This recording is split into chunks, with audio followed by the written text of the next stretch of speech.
everyone, welcome back to another Make It Meaningful. I'm Garden Girl Gallacher. So this week is kind of a freebie week in which the Garden Girls could kind of discuss any topic they wanted. And I wanted to talk about one place that I've received inspiration and something that I learned a while ago that has helped me create my scrapbook layouts.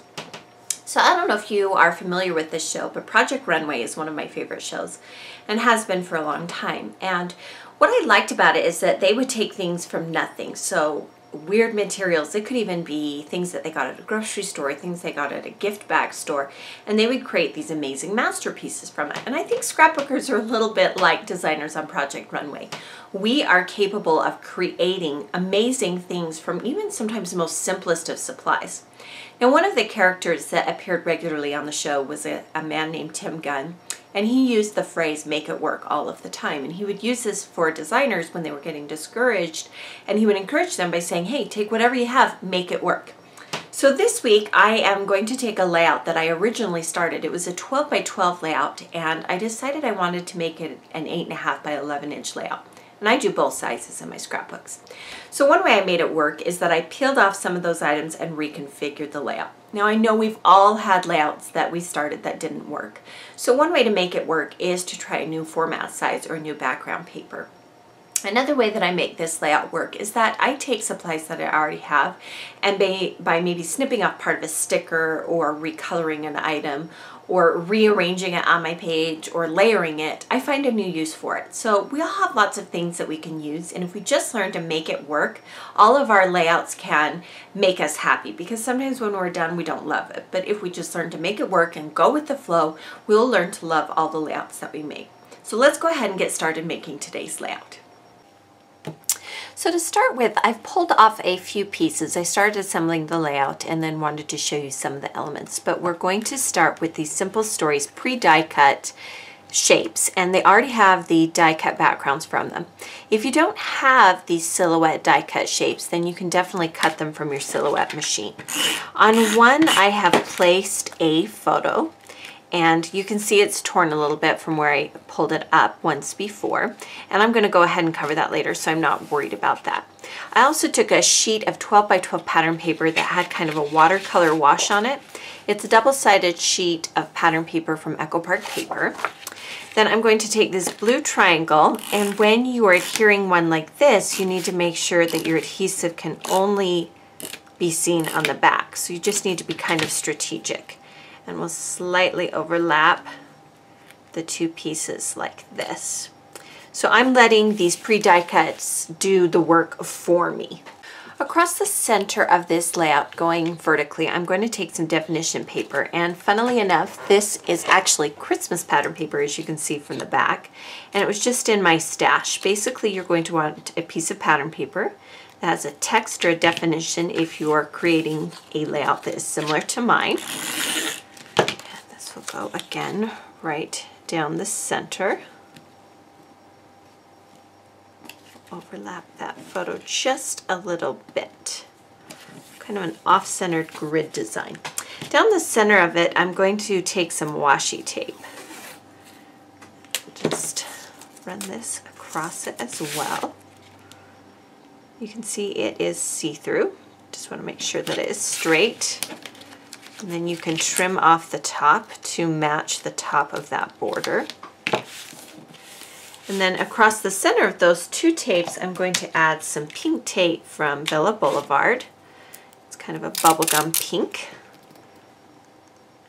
Just create a banner up here. And for this tape, we can tuck it behind that definition border.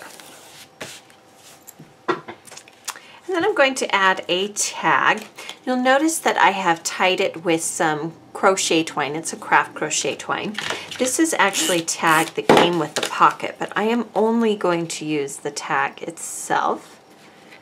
And we're going to slightly overlap a couple of these pieces, and then we'll add the journaling cards, or rather the journaling that I've typed on white cardstock across this grid page.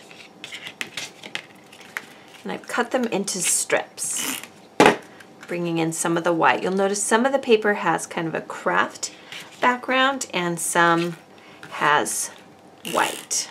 So we just want to make sure We get all of those. You can see the journaling there. I want to add an additional photo to this layout. So I'm going to take one here, and I'm going to pop up this little thing here and attach it at the bottom. I want the tag to still be visible, but I'm going to overlap it slightly. And I've used, you can see in this upper left corner, a chipboard die cut piece. I'm going to use another one, just attach it with a glue dot to give it some color up there as well. So I'm trying to bring in some navy and pink. To the bottom of the photo, I have a pink heart strip. Again, these are just papers that I'm getting from my stash, and I have cut it with some scissors, decorative scissors. And we'll mount this here at the bottom. So all that you can see now is one little piece of this tab showing through. To the bottom of the top photo, I'm going to bring in a little bit more blue, trying to bring some of this blue. This is from Echo Park paper, and it's just a diagonal blue. I'm going to lift up that photo just a little bit. And one thing that I like to do, you'll notice that I don't try and align all of my lines. I like the interest of overlapping and having some different things that maybe don't match up. And then I have a die cut transparency. You could also just simply die cut one of our great two-piece exclusive titles from pink cardstock. But I'm going to use this die cut. It is from Heidi's Swap. And it's just a nice bubblegum pink. We'll use this for the title.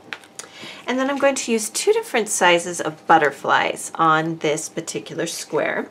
And you'll notice that I'm folding them up to give them a little bit of dimension. And then to the center, I'm going to add some bubblegum pink buttons tied with twine. I want to give this one lone banner a little bit more presence.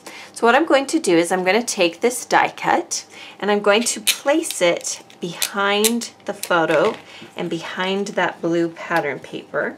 And I want it to overlap a little bit, and all of a sudden that just gives that a little bit more presence. So it's not, we call them an orphan. If they're standing by themselves, they look a little funny.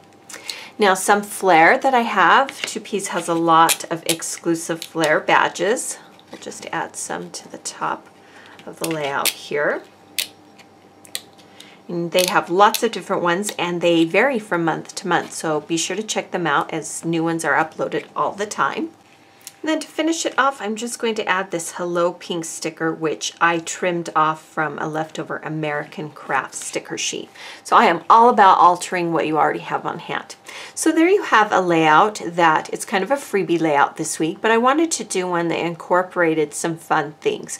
So using what you already have on hand, how can you uniquely change them and mix it up?